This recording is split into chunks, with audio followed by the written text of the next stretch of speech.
welcome to this week's Market Share, a short weekly segment brought to you by MKR where we bring you all the noteworthy news and updates surrounding digital media in the world today.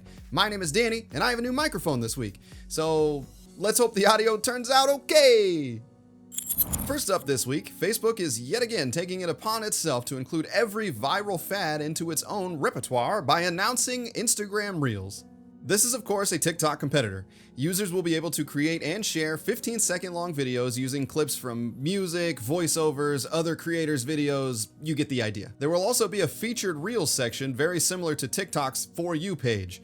This is important to note because it could bring on a fresh new audience and definitely a new placement for ads.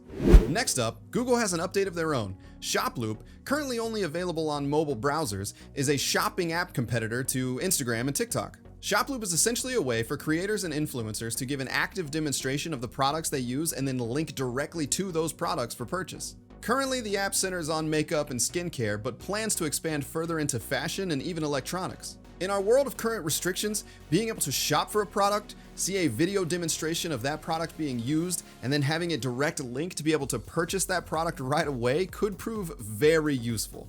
Third up on the docket, the 4A's are challenging Nielsen's out-of-home ratings decision. Nielsen has announced that they will be grouping the reporting for viewing in places like bars, restaurants, airports, etc. into viewing that takes place in the home. The 4A's are pushing back on the grounds that this eliminates a lot of the negotiation for inventory pricing around performance metrics. TV networks are arguing that they want credit for viewers no matter where they're watching.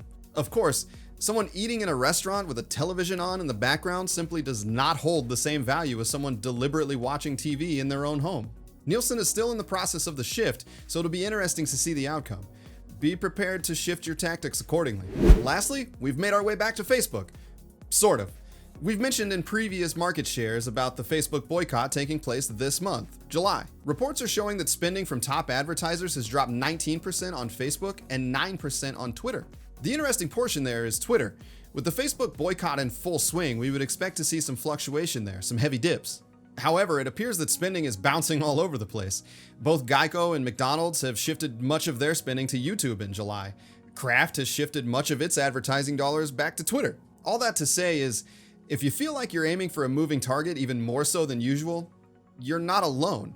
And I know it's not an easy thing to do, but try to focus as much as you can on being proactive rather than reactive. It's much more difficult to be reactive these days when the landscape changes week to week.